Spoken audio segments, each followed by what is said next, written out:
Good. So thank you for letting me in. Hi, Laurent. Hi. Here. Yeah, thank you for letting me in. I don't know what I did, but I was not able to get in.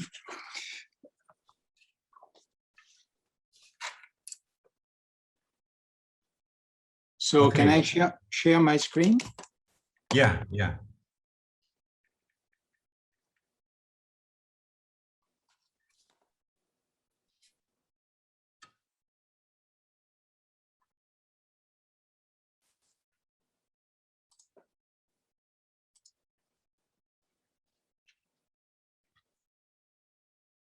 Okay. Good.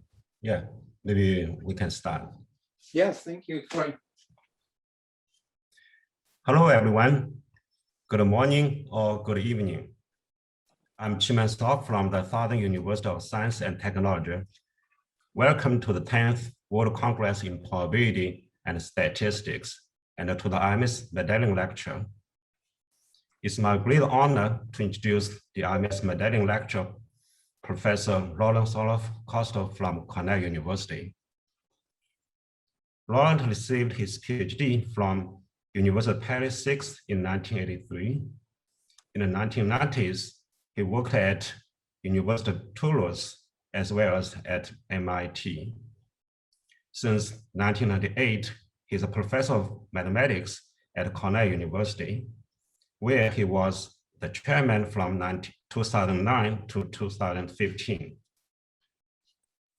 Laurent works in the areas of analysis, probability, and geometry, and has made significant contributions to these areas.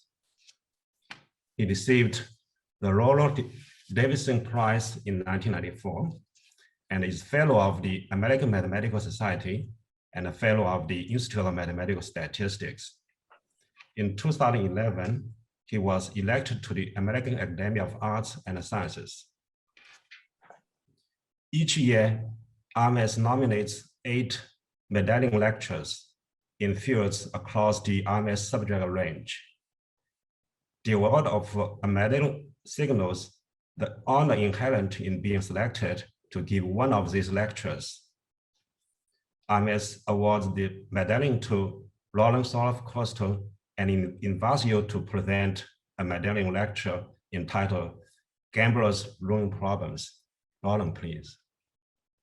Well, thank you very much, Kiman, for the introduction. I would like to thank the IMS for providing me this invitation and for the honor to give a medallion lecture. And I would like to thank everybody to be here tonight for me and early in the morning in Korea, I understand. I'm going to talk about joint work with Percy Diaconis and Kelsey Houston-Edwards. And this work concern gambler ruins problems. So let me start with a very, very simple introduction to this problem that many of you have seen or teach often in class. We have 2 players, A and B, n coins or n coins in the game. Player B starts with most of the coins, n-1 coins. What is the probability that A wins the game? And the win means getting the entire collection of coins in the game. The game is just a simple tail or head game and a fair game. And of course, we all know probably that the answer to that question is 1/n. Maybe I can write it in a way that it stays on the page. And I'm not going to talk about the technique for proving this. Also, actually, this technique is very relevant to the talk since we are going to use, for instance, discrete harmonic function in our analysis. So this introduction will use a paper by Diaconis and Ethier called Gambler's Ruin and the ICM, where ICM stands for Independent Chip Model, and you can find the paper on arXiv here. Independent chip model is a model that has been used sometimes to try to guess at the correct answer to gambling problems. And in that paper of Diaconis and Ethier, it is discussed and it is shown that at least for the problem that we are going to talk about, this model is not very good. And so we are going to focus on the gambler ruin problem with 3 players. So I'm going to call the player ABC. We still have n coins in the game. And this problem has been discussed by, not surprisingly, by quite a number of people. And in particular, Bachelier in 1912 observed that if player A start with A coin, B with B coin, C with little c coin, of course, little a plus little b plus little c should be equal to n. The probability that A wins is exactly A over n. Let's just mention some other well-known result. The expected time for one player to be eliminated, so just one player to be eliminated, is 3ABC over n. And the expected time of the game, so that means the 2 players are eliminated and 1 wins, is AB plus AC plus BC. Now, here is another question which is less obvious. Player C start with most of the coin. So say it start with he start or she start with n-2 coins. What is the probability that C be eliminated first? So for this one, I suggest that you try to guess the answer for yourself.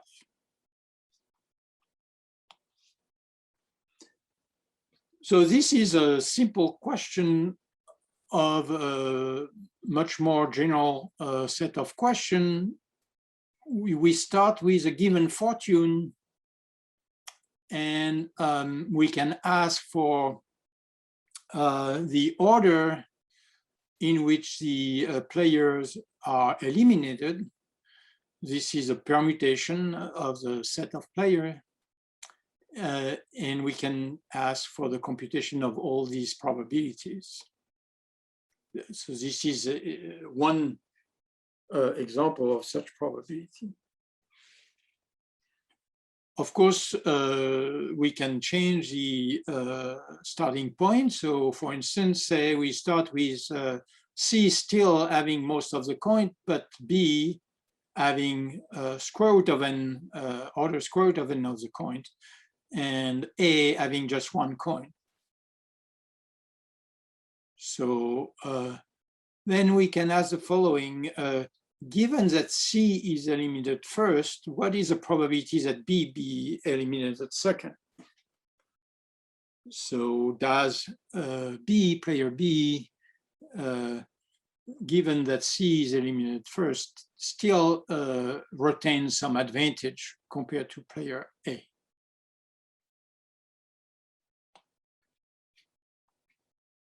So these are the questions to which I want to provide answer.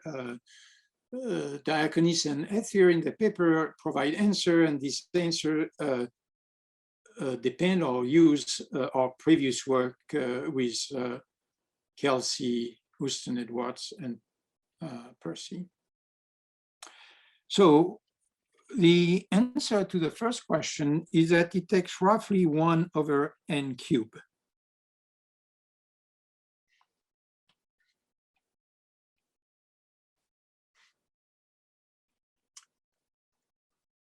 And the answer to the second question is that the probability that C lose first in the case where there is a slight difference in the distribution of coins at the starting point. This one is 1/n squared. And given that C lose first, where the probability that B lose second is roughly 1, in the sense that both the probability of B lose second and the probability of A lose seconds are numbers that are away from 0 and 1. So this sign here just means comparable with upper bound and lower bound, depending, involving different constants. Okay, so I want to explain how these results are obtained. And that will be the subject of the lecture. So here is a picture of the problem. It's a very simple problem, of course. There are different ways to draw the picture. I choose to keep this standard coordinate picture because later we'll use standard coordinate. So in this picture, the lattice point represent situation in the game, each lattice point. The horizontal edges represent a game that involve player A and player C. We are following the fortune of A and B. We don't see the fortune of C, except we can compute it because it's n minus the number of coins that A has minus the number of coins that B has. The vertical edges represent the result of games between player B and player C. And the slanted edges along the second diagonal represent the game between the player A and player B. So that when such a game occurs, one coin is exchanged between player A and player B, so that creates a diagonal move. Now, of course, it would be very reasonable to use the triangular lattice to represent the result of these games.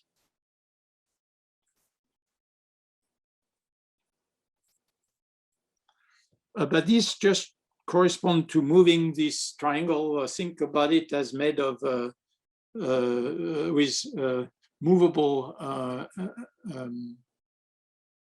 connections, so that we can turn it and make it equilateral triangle. It will not bother us. And in fact, we will use, as I said, the standard coordinate instead than the triangular lattice coordinate. Now, in 1987, Cover asked exactly that question. And in a conference proceedings, and Bruce Hajek provided an answer when we are not looking at this discrete problem, but at the obvious continuous version where you would have a Brownian motion replacing the simple random walk or the random walk that we are having here. And in that case, Hajek observed that you can use conformal maps to change a problem into something that can be solved or for which we know the answer well. and then you can use the explicit conformal map to obtain answer to the problem. Of course, that technique does not exactly solve the discrete problem, which in some sense is more natural. And it certainly doesn't solve higher dimensional problems that would be very interesting. So here is a description of the rough solution to the absorption problem that correspond to this picture, right? We are going to talk about the game until the first person is eliminated. And so we are working on this lattice on this picture here.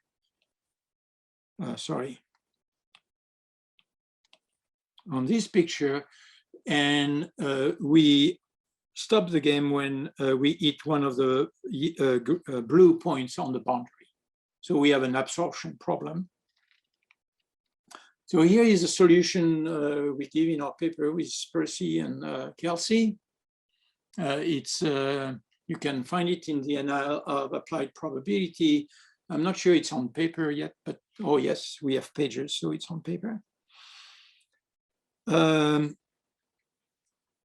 So here's a picture again of our problem. The yellow point are the zone I'm going to allow the starting point to be. Obviously, there is a symmetry, so the lower zone here is obtained in the same way. We can deduce it from the result for the upper zone, and it's slightly simpler to give the result only for one of these two zones instead of the full result. So A, B, n minus A, B, these correspond to a starting point in this yellow zone. And then we ask the probability that C loses, so that means we exit along this line. And we do it such that at that time of exit, the fortune of A is a given number X, and the fortune of B is, of course, the complementary n minus X. So what is this probability?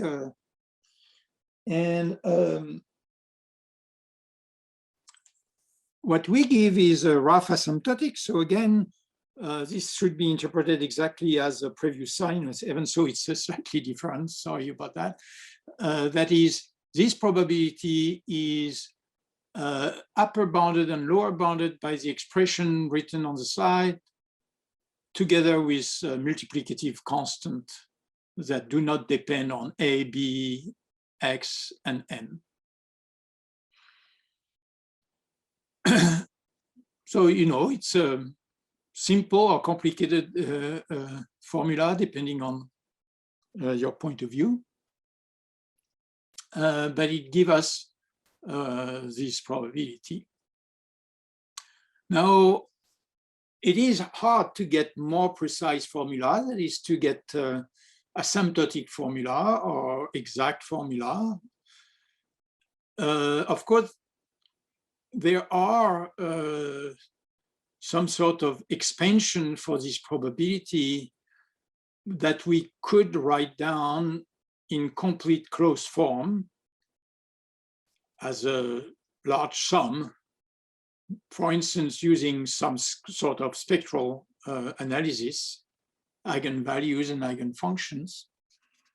I'm not sure how easy it is to compute all the eigenfunctions, but these sums are large, depending on n, of course. And all the terms, they are very sums of oscillatory terms. So this is not a sum of positive terms. It's not the case that one term asymptotically dominates the sum. And so all this makes it difficult to get details asymptotic, for instance, for this quantity. On the other hand, it's obviously possible to compute these things. And this is done with great attention in the paper by Diaconis and Ethier. Okay. So, you know, I was asking, what, given we eat C, that C, sorry, exit first, what is the probability that B loses second and things like that. So here is a heating distribution. This time I'm going to take a starting point in this triangle. The main point is that I ask that the fortune we start with for A and B have a total significantly lower than n, so that we are not close to C losing immediately.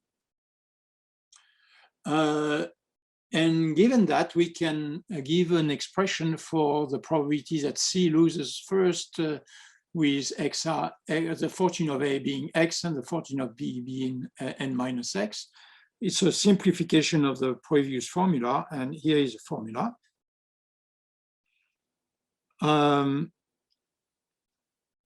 And from that, you can see that, well, if C loses first, we are now distributed on this line according to a re-normalized version of this probability. So you see that mostly we are distributed toward the middle of this interval. And so now when A and B play the fair game, they each have about equal chance of winning or losing. Of course, if we were more precise, we could see differences in the probability that B loses second versus the probability that A loses second, depending on the starting point. But this would depend on very fine computation. Overall, on first approximation, these probability are of the same order of magnitude. So now I want to explain a little bit how we obtain these results and how they can be similar results.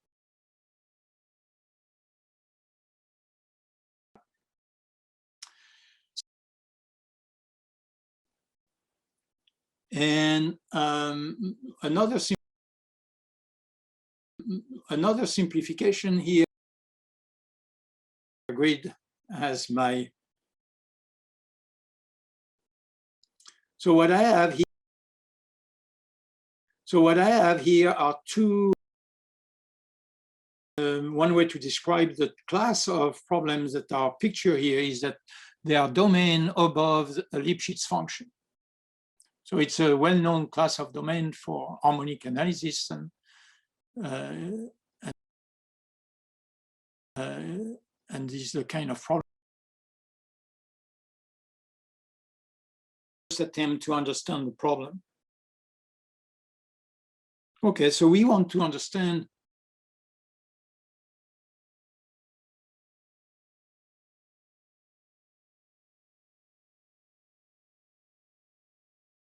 personally called the harmonic profile.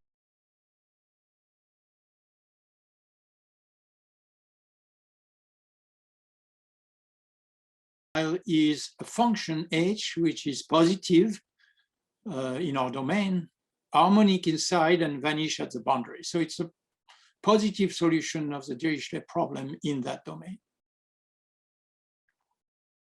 Now, here I have two such examples. So on the right here, I have the simplest possible example. And in this picture, the x-axis is at the bottom here, or it coincides with this line. And let's put the y-axis in the middle of the picture. Well, actually, I'm going to use x1 and x2 for the coordinate.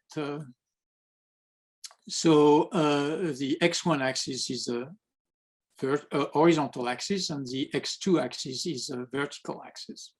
So on this picture here, this profile harmonic function that solves the Dirichlet boundary problem in this domain is just a constant time x2, and so in particular x2. This profile H in good domain like this is always defined up to a multiplicative constant, obviously. And in the domain on the left,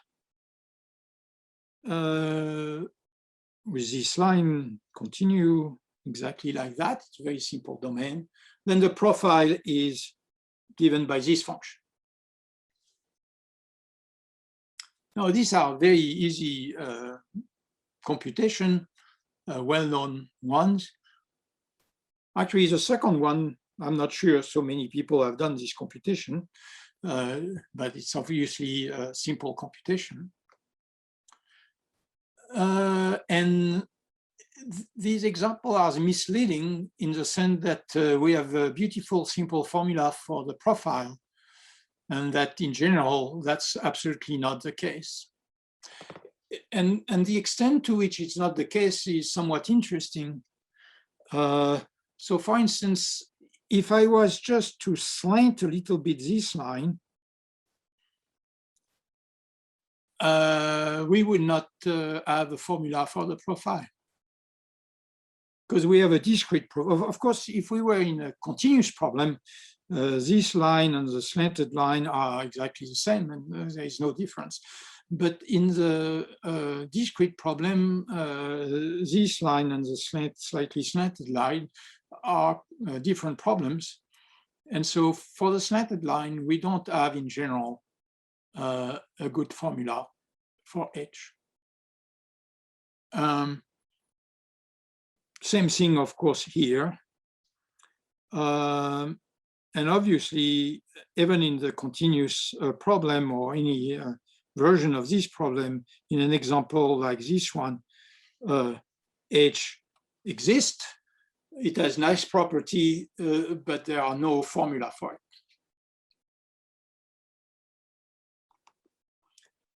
Estimating H, understanding the behavior of H is truly a wonderful, interesting, and very difficult problem. And essentially, we have, except in 2 dimensions where we can use conformal maps to some extent, find solution to some problem. In general, we have very little tools to proceed and understand this problem. Now, okay, so this is a definition of a profile, and at least in some case, we have example where we have a formula for the profile. So how do we use the profile? So we use a profile in also a very well-known, well-established way, which is called H transform or dupe transform. So we start with a Markov kernel, which is a Markov kernel of the simple on-walk on our graph, say, to simplify a regular graph like the lattice that I have here on this picture. And we modify this kernel, first of all, by considering the random wall killed at the boundary of the nice domain U. And then, so this is a very simple transformation of K. We just give K the value 0 when one of the 2 points that are the entry of K are outside U. But then we make a transformation that's more interesting, which is H transform or dupe transform, which is written here. And because this transform is extremely simple and we are interested in iteration of this kernel, which obviously are very easy to compute given this definition, because we multiply here by H and divide here by H. So this is a simple conjugation. So we can iterate it very simply. So estimating this kernel is obviously the same problem than estimating this kernel. But the new kernel here is a Markov kernel in U, where I have the kernel KU, of course, is sub-Markovian. That is, it's not summing up to 1 everywhere. If you are at a point that has a neighbor that is outside U, then KU has a sum in the second variable that's less than 1. But that's not the case for KH, and that's obvious because H is our harmonic profile. So when we sum this over Y, we exactly get H of X. And so we get 1 when we divide by H of X. So now we have a kernel in U, which is a Markov kernel. It's a Markov kernel which is reversible with respect to the measure H squared. So H is our function profile, H squared is just the square of this function. And I call it a measure because we are using it as a weight to compute volume by summing the value of H squared over the grid. This defines a measure which is a reversible measure for this kernel, as can be checked very simply. And so now, when we have a Markov kernel with a reversible measure and a nice grid, then trying to estimate the iterated kernel is often best done by asking the following 2 questions. Is the measure H squared times the counting measure doubling? And does the Poincare inequality hold? So first, doubling. So what is doubling? Well, here on this picture, I have described balls in the grid. And in yellow, you have a large ball, and in orange inside, you have a smaller ball. These 2 balls differ by their radius. They have the same center, they differ by their radius. The larger ball has radius twice the smaller ball. Now, the volume of this ball is just the summation of H squared inside this ball. And the question is whether we can uniformly control the volume of the bigger double ball by the volume of the smaller original ball. Now let's look at this in this example. So you remember the linear function is our profile. So we need to sum the value of the linear function, which is 0 at the blue line and goes up like that, inside the small ball, and then inside the big ball. We need to square that linear function and compare the total sum we get. But this linear function on this ball, the quality of this ball is that it's far away from the boundary. The radius of that ball, of those balls, is much smaller than the distance to the boundary. What that means is that the function h, the profile, is essentially constant inside those balls. It doesn't vary very much. And so because the usual doubling of point on the lattice is obviously doubling, the usual volume of the point in the lattice is obviously doubling. This is still the case for this configuration here. Now here, this is another example. This is a ball that is close to the boundary compared to the radius of the ball, and there you have to be a little more careful or find a more complete or a slightly more detailed argument to see that we still have doubling. Now, if you want to do it on this side, it's not much more difficult, but obviously the profile is a little more complicated. The first argument for a ball that's far away from the boundary would still be exactly the same. So doubling in this example is verified. So what is Poincare? So again, here on this slide, I write for you what you have to do to prove doubling. So the only difference in these two sums is in the sum on the left, we sum over the ball of radius twice the original radius. So Poincare inequality is a control of the variance of a function in the ball by the Dirichlet form of the function in that ball, essentially. So here you have the variance of the function, variance for this new weighted measure.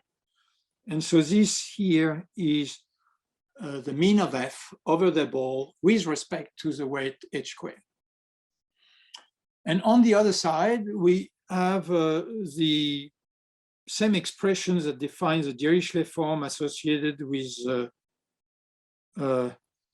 kernel kh. It has been written down in terms of ku here, restricted to point in B, the ball. So it's a strange inequality. If you have never seen it, it's not going to be obvious why we would expect to have this control, but it's also a very classical inequality. And so there are many examples for which this is true. In particular, in this case, if h is 1, so if we don't use the weight, then we know very well that the grid satisfies this inequality, and it's not hard to prove. Now, if you use a weight that we have in this picture, in this example here, you could use the same proofs that allow you to prove this on the grid without weight, with some modification would provide you the proof that this same inequality again is true, but now with the weight h squared and with the kernel associated with that weight. Okay. Now, these are the two properties we are interested in, and some of you understand well why we are interested in this property, but I'm going to explain that now. So the point is that we have very good control of the iterated kernel of any chain, Markov chain, for which we can prove these two properties. So if we can answer yes to these two questions, then we know exactly how the iterated kernel looks like. This quantity, which is the iterated kernel divided by the reference measure, if you want, so it's a density of our kernel, looks like a Gaussian. Now, on this slide, I'm very approximative. There are several reasons why this kernel really is not exactly like that. On the other hand, this is really how this kernel looks like for most purposes. So why it's not true? So for instance, this expression is positive for any x and y, whereas this expression is 0 if x and y are too far away, because we have only n step to go for x to y. On the other hand, if x and y are really far away from each other on the grid, then this expression is extremely small. It's not 0, but it's extremely small.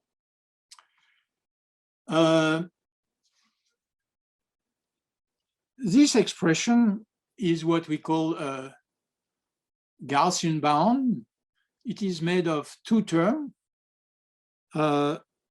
This term, which is called the on-diagonal term, because it remains there if we take x equal y. And it is purely a volume term. So 1 over the volume for the weight h squared of the ball center at x and of radius square root of the time. The square root is of course related to the fact that on a grid, random walk moves at speed square root of n. And then this factor, of course, is called the Gaussian factor, and it captures one feature of the Gauss curve, which is that it decays very fast at infinity, like the square of the distance between the points. one problem that those of you who are very careful and attentive will notice is that on the grid, we have parity problem. And so if X and Y don't have the same parity, this is completely wrong. The kernel is 0 and the other bound is not good. But this is not important for us today. And there are ways to fix it that I don't want to get into. Now, this is for the iterated kernel of the dupe transform Markov chain. But as I said, when I introduce this kernel, we immediately can compute the iterated kernel of the kill Markov chain. And it is obtained simply by multiplying by hx, hy.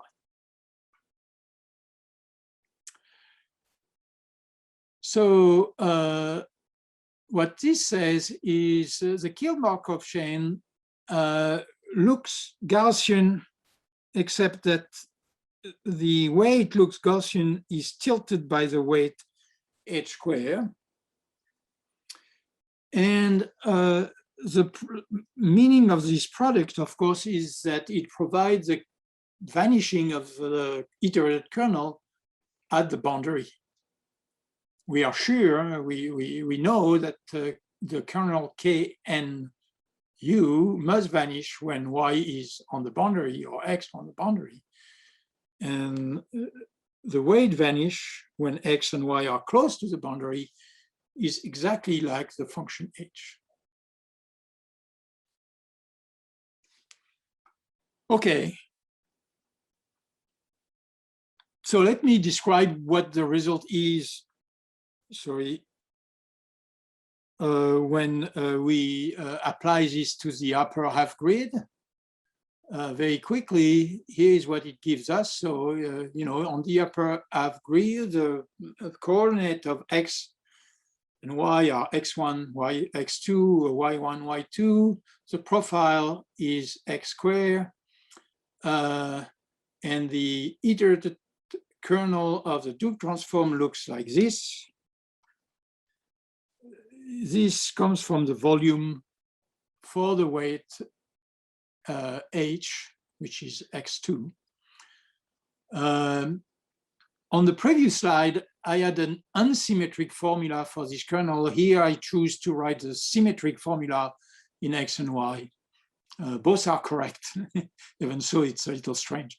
But for this slide, I chose to use a symmetric version.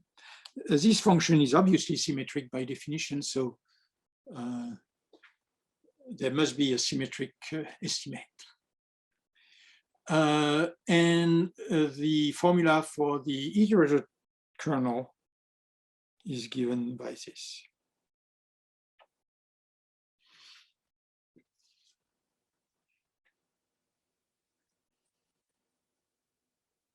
So I want to talk a little bit about how to prove Poincare inequality and the doubling. These are the key property in more generality. So for instance, focusing on the left picture, how would you do here? Here we don't have formula for H, so we need to discover a property of H that will allow us to prove these two properties. And the key property is captured by these triangles. The key property of any such example, so here it's obvious, is that this point here dominates the value of H in all the points of this triangle. And of course, in this case here, the value here dominates all the value here, but that's a special feature. Now, in this example, this value dominates the value of H in this region. And the fact that this hold in general is a very deep fact. It was first observed in the continuous setting by Carlson, and it's called Carlson estimates in harmonic analysis. the fact that it still holds in the discrete setting is not surprising, but interesting and very important. It's really the key property to obtain both the doubling of the measure and the Poincare inequality in great generality. Now, in this type of generality, one needs also a rather sophisticated argument to prove Poincare inequality. But fortunately, it's a sophisticated but very well understood and well developed type of argument. It's called Whitney Coverings. Here is a picture of a Whitney covering. I'm not going to go into the details. You cover your domain with balls. So the ball are these squares in black. The square in red are the triple of this square in black. And you're covering as the properties that the size of a ball covering a certain region is proportional to the distance to the boundary. So that's why in this picture you have extremely small ball, a ball reduced to 1 point when you are close to the boundary. And then as you go a little further, you get slightly bigger ball having 5 points, and then you can grow the ball a little more and more and more. And the further you go away, the bigger the balls you use to cover this thing. Now, the covering is in the following sense. The black balls, which are grid balls, these black balls are all disjoint. But if you take all the triple of these balls, then it covers the entire region without ever stepping outside the region. So the points have reduced zero. So when you triple them, you remain a point. And then when you triple the other one, the triple is still within the set U. The set U here is this quadrangle. So this is a key technique to prove Poincare inequality. I'm not going to go to the details. And as I said, fortunately, this is something that has been done by many people many times. So there is a clear way to do it. As many other things, it's slightly more annoying to do in discrete settings than in continuous setting, but it can be done, of course. So let's go back to the free players. Why is this related to our problem? So for our problem, what are the difference? Well, the difference is, first of all, we don't quite have the square grid, so we would have to take care of that. And second, we have a bounded domain, so there is no profile because the only solution to the Dirichlet problem is a function 0 in the bounded domain. But that's not so terrible. The profile must be replaced by another function, which I call phi, and which is just a Perron-Frobenius eigenfunction. And of course, the difference is that now we don't have an harmonic function, but a solution of an eigenvalue problem with an eigenvalue beta, which is a Perron-Frobenius eigenvalue of the problem. So the largest positive operator of the kernel K, Ku. And the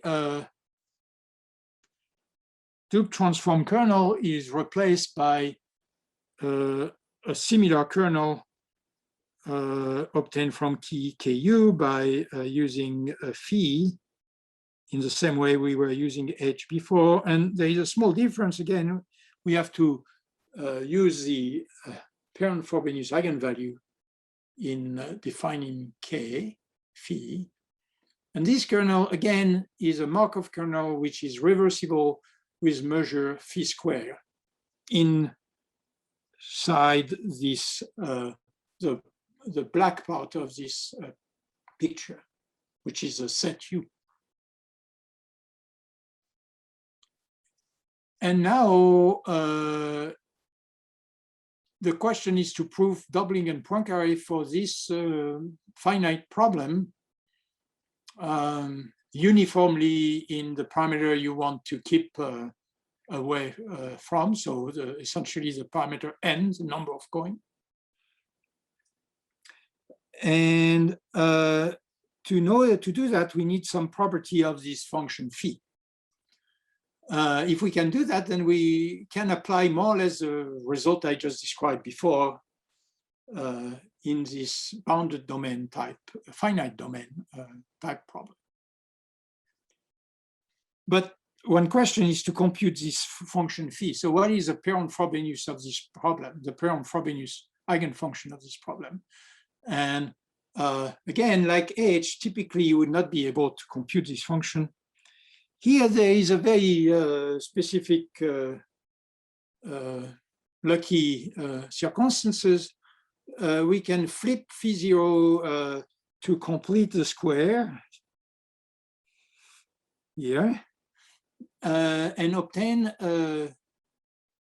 eigenfunction of a random walk on the torus. So, or if you want a global grid eigenfunction of the discrete Laplacian, which is periodic of period n in both directions. This uses all the symmetry of the construction of the problem. And if you use this, you will find that there is a very simple, also slightly mysterious formula for phi. It's sum of two sign minus another sign, or the, well, sum of three sign here. It's not at all immediate to see all the property of phi from this beautiful simple formula. There are a lot of things hiding, cancellation hiding in this formula. And so it's actually useful to write phi in a less precise way, but that tell you more about the way it behaves. And that's what is done here. The difference between phi and phi 0 is a normalization. I want to normalize the function to have L2 norm 1 with respect to the counting measure.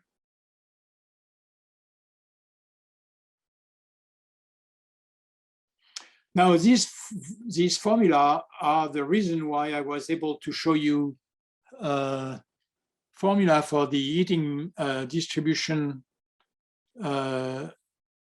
at the beginning of the talk.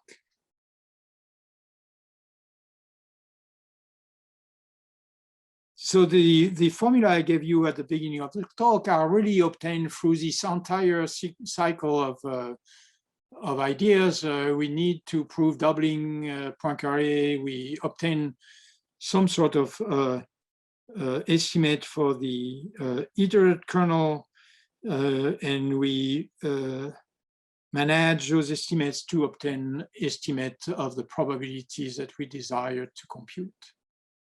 It's quite a lot of work to do that, but it all comes, and that's a fundamental idea, from understanding the phi 0.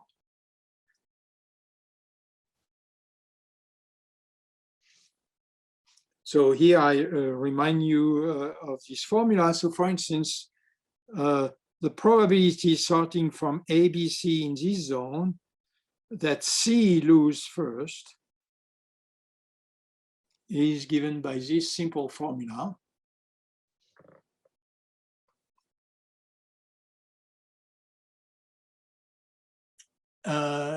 And if A, B are 1, which was the first case, then you find that this is roughly 1 over n cubed. And if A is 1 and B is order square root of n, then you find that it's of order n squared. And of course, you can compute the probabilities that B loses second, given that C loses first. And for any ABC in the yellow zone, this quantity is between 0 and 1, and far from 0 and far from 1. So the probability that B lose second is roughly the same as the probability that A lose second, independent of the advantage that A or B would have at the beginning.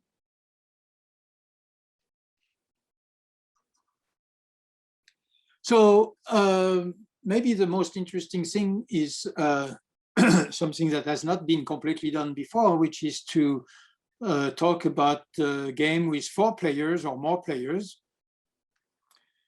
And in preparing this talk, I decided to try to provide a description of what we believe the eigenfunction, the Perron-Frobenius eigenfunction of the 4-player game should look like. It should be a function of 3 variables, the fortune of player 1, 2, 3.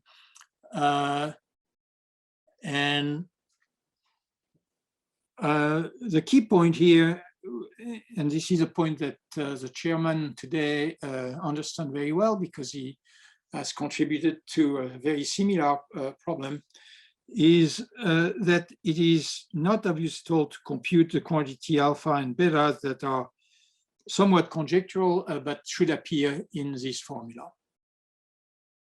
And indeed, there are many versions of these problems that are related.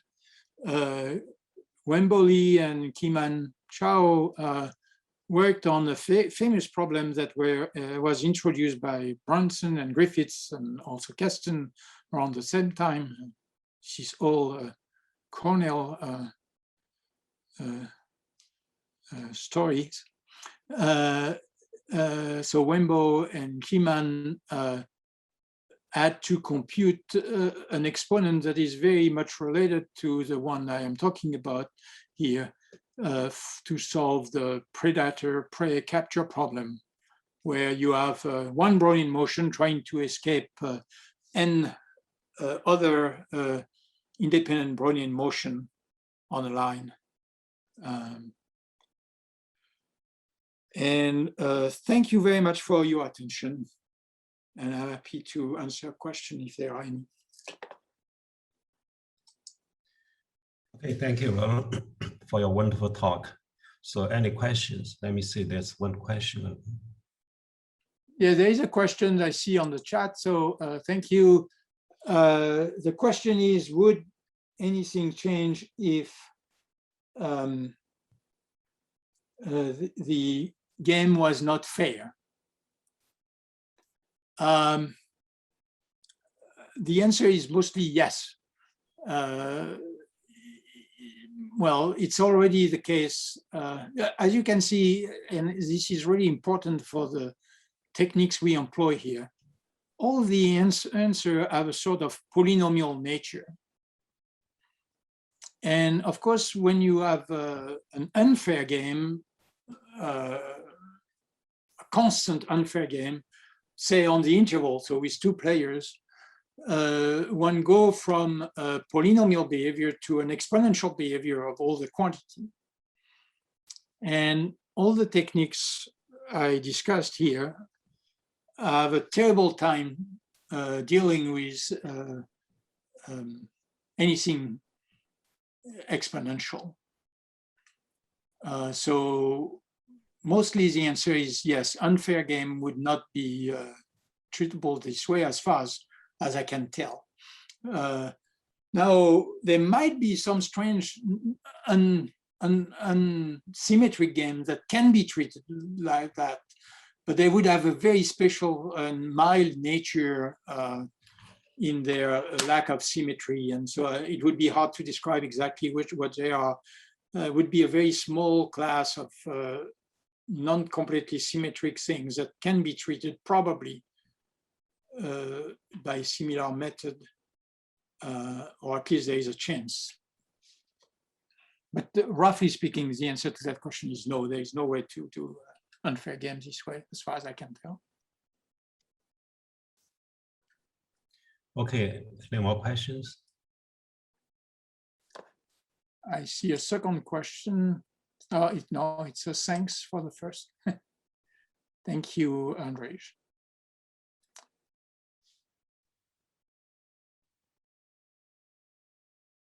Yeah, it's good to see the connection with the Brownian-Pursuit problem, because I think we did try to prove that the 4 Brownian motion or 5 Brownian motion, the expected value of the pursuit time is finite. Of course, that's I think was already solved. So it's good to see the connection. So your problem, I think, is the discrete evolution, something like the Brownian motion, of course, continuous time. Yeah, that's good to see. That's point. Yeah, good. Yeah, and so, you know, you and the 2 other guys I cite here, I forgot their names, sorry, because I don't know them personally, Ratskin and Treibergs, did the computation of the sphere eigenvalues that not the exact computation, but estimates and approximate computation that gives this exponent. And here we have some slightly different, very similar, but slightly different cone problems for which we need to compute, again, the Dirichlet eigenvalue of a spherical domain. And these problems are not easy to resolve. Okay, if there's no further questions, let's thank Laurent for his wonderful talk. Thank you for attending this Medallion lecture. Thank you. Thank you very much to everyone. Thank you, Kiman. Thank you, Laurent. Okay, bye-bye. Bye-bye.